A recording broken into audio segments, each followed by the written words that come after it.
आपका स्वागत है गांगुली टेक पर। मैं हूं संदीप गांगुली और आज हम लोग इस वीडियो में देखेंगे कि आपको पाइथन प्रोग्रामिंग में क्लास कैसे क्रिएट करना है सबसे पहले, और उसके बाद हम लोग देखेंगे उस क्लास से आपको ऑब्जेक्ट कैसे क्रिएट करना है।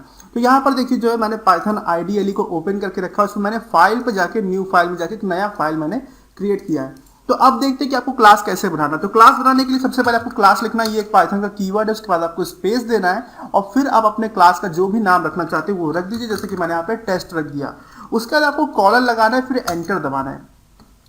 फिर मैं आपको ये बता दूं कि अगर आप नोटपैड या नोटपैड प्लस प्लस या कोई ऐसा टेक्स्ट एडिटर यूज कर रहे हैं तो उस केस में क्या होता है कि जैसे ही आप कॉलर लगा के एंटर दबाएंगे तो जो आपका जो कर्सर है ये पीछे से आएगा।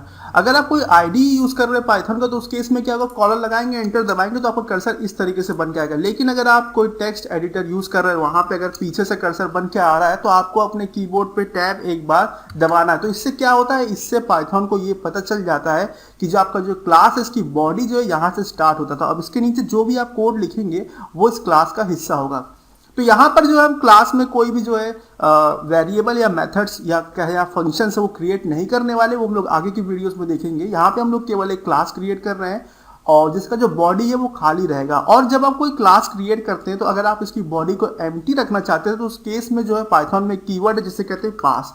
आप पास लिख दीजिए। इसका मतलब ये होता है कि जो आपका जो क्लास का बॉडी वो एम्प्टी है। और अगर आप ये ना भी लिखे तो भी चलेगा। तो हमने एंटर दबाया, बैक स्पेस दबाया और ये जो हमारा क्लास कंप्लीट बन गया। और दूसरा चीज मैं आपको ये बताना चाहता हूँ कि जो आप क्लास बनाते हैं पाइथन में उसमें जो आप क्लास का नाम देते हैं तो ये जो है प्रोग्रामिंग का स्टैंडर्ड है कि जो आपको जो क्लास का नाम देंगे उसका जो फर्स्ट वाला जो अल्फाबेट होगा वो हमेशा कैपिटल में रखिएगा। और अगर आपका जो क्लास का नाम है वो मल्टीपल वर्ड से मिलकर बना है, जैसे कि मैं यहाँ पे टेस्ट 2 अगर लिख देता था, जैसे कि आप देख सकते हैं टेस्ट हमारा एक वर्ड है, दूसरा 2 हमारा वर्ड है। तो उस केस में क्या होगा, जितने भी आपके वर्ड्स होंगे उन सब वर्ड्स का जो आपका पहला अल्फाबेट होगा वो आपको कैपिटल में रखना है। अगर आप नहीं रखते तो उससे कोई दिक्कत नहीं होगी, लेकिन ये एक प्रोग्रामिंग स्टैंडर्ड है जिसको आप फॉलो करिएगा।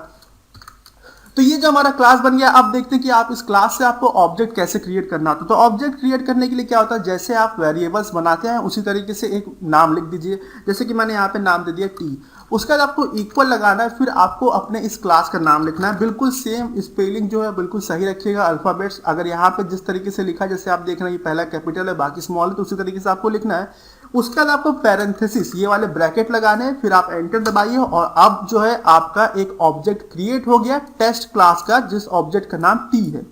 अब जब हम लोग प्रिंट करते हैं फिर हमने टी इस तरीके से लिख दिया। फिर हमने इस प्रोग्राम को सेव किया, Ctrl+S दबा के अपने कीबोर्ड पे F5 दबाया और प्रोग्राम को रन किया। तो आप देख सकते हैं हमारा जो क्लास है जिसका नाम टेस्ट है उसका एक ऑब्जेक्ट क्रिएट हो गया और वो टेस्ट जो है उसका ये मेमोरी लोकेशन इसने ये बता दिया। और यहाँ पर देखिए जो मेमोरी एड्रेस लिख के आ रहा, हो सकता है आपके कंप्यूटर में ये एड्रेस कोई डिफरेंट भी आ सकता है, तो उससे भी कोई प्रॉब्लम नहीं होने वाला। तो ये जो हमारा क्लास बन गया और ये ऑब्जेक्ट बन गया और ये हमारा कंप्लीट हो गया। अब अगर आपका इस वीडियो से जुड़ा कोई भी डाउट हो तो आप कमेंट सेक्शन में पूछिएगा। और अगर अभी तक आपने मेरा चैनल सब्सक्राइब नहीं किया तो कर लीजिए, जिससे कि सारे फ्यूचर अपडेट्स आप तक पहुंचते रहे। और ये वीडियो देखने के लिए आपको धन्यवाद।